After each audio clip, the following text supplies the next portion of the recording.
Agora, Caio, você falou sobre governo, né? Que Deus criou o homem e a mulher para governar sobre a criação. Mas parece que Gênesis 1 não começa Deus entregando o governo para o homem. Parece que tem uma divisão, tem outros governantes aí que está em Gênesis 1, que não é a gente. A gente não é o centro desse troço aí, não, mano. A gente não é o que manda em tudo, não. Pois é.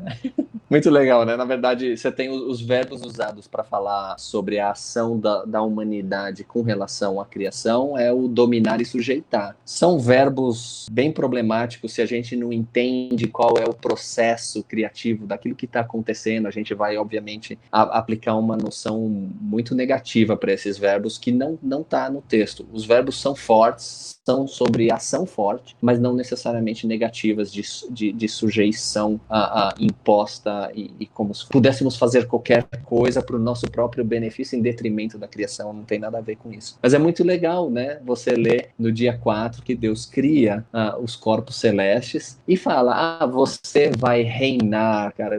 Então, para o ser humano, Deus usa o termo dominar e sujeitar, mas ele usa o termo bem específico sobre reinar ou governar para os corpos celestes. Você é o luminar maior, que é o Sol, né? Você vai reinar durante o dia, e a Lua, o luminar menor, vai reinar durante a noite. E reinar, e aí voltamos para a questão do tempo. Porque os corpos celestes, mesmo lá em Gênesis, no dia 4, em Gênesis 1, especificamente eles reinam o dia e a noite a fim de separar o tempo litúrgico. Existe um propósito, esse reinado dos corpos celestes. Aí volta para aquela ideia de que o reinado deles é uma expressão do reinado de Deus, estabelecendo os tempos litúrgicos quando os antigos israelitas iriam experimentar a presença de Deus, o reinado de Deus, a vida que Deus tem a oferecer para eles. Então, usando aquilo que você falou, né, a gente não está no centro disso aí, a gente faz parte desse processo, somos criaturas, isso é muito importante, compartilhamos muitos elementos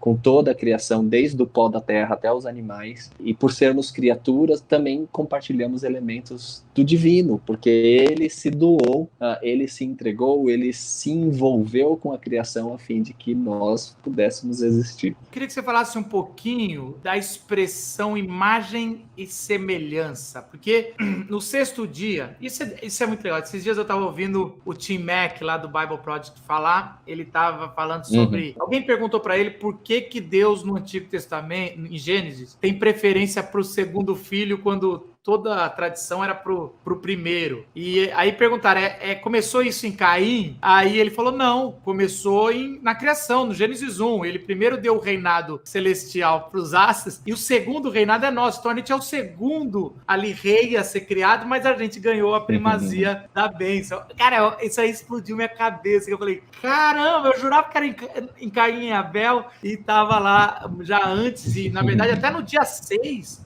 nós somos a segunda coisa a ser criada. A gente tem, na nossa mentalidade linear, a gente quer falar, não, a gente é a primazia. Mas se a gente fosse pensar que o ser humano é o último pela primazia, então coloca a mulher como a primazia, porque ela ainda vai um pouco depois ali. Então a gente é o rascunho, ela é a Sobre o dia obra-prima. 6, por exemplo, pensando nessas fórmulas, nessas convenções literárias do texto, por exemplo, no dia 6, Deus cria os animais de gado, né, que seriam os animais domésticos, os animais selvagens e tal, e depois cria a humanidade. É muito interessante que Deus não dá aquela bênção de sejam férteis e encham a terra, que ele dá para os peixes. Ele não dá para os animais, ele espera a criação da humanidade e depois disso ele dá essa bênção. Que a gente pensa que é só para nós, mas a gente está ali junto com os animais.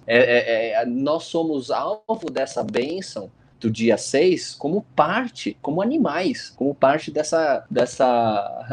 desse grupo que foi criado. Isso é muito significativo, cara, porque, por exemplo, os animais domésticos, eles viviam junto com os seres humanos, e a bênção do ser humano era a bênção para o animal, e a bênção para o animal era a bênção para o ser humano, porque os dois viviam em interdependência para a sobrevivência. Então, Deus abençoar a humanidade e os animais juntos ali no dia 6 é bem significativo, cara.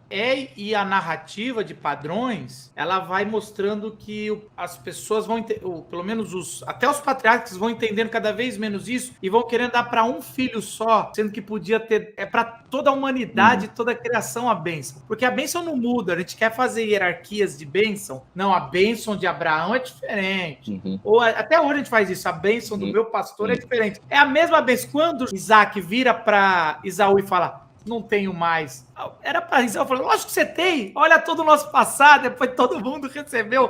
Tá falando que não tem mais, só tem para Jacó. E essa é a importância de Gênesis 1, para a gente entender o princípio, as origens, para aonde era tudo para ser feito. Porque a gente quer pegar padrões depois da queda, mas o padrão está em Gênesis 1. Você lembrou bem da história de Isaac. Por que ele só tinha bênção para um dos dois filhos? Porque a mentalidade dele não é uma mentalidade de interdependência e cooperação, mas uma mentalidade de independência e concorrência, especialmente concorrência. Isaac estabelece a bênção como um dominando sobre o outro. Se você lê o texto e lê a bênção que Isaac dá para Jacó, pensando que está dando para Esaú, é uma bênção de dominação de um sobre o outro. Então ele não está pensando nos princípios de Gênesis 1 de que a bênção ela não é limitada, ela é transbordante, ela é expansiva em vez de ser escassa. Então a gente precisa entender essa forma de conceber a bênção de Deus não como algo que é como se fosse uma commodity que tem sua escassez, mas ela é uma força de vida que não pode ser contida. Ela precisa estar sempre sendo expandida e transbordada para muito mais do que alguns poucos recipientes, cara.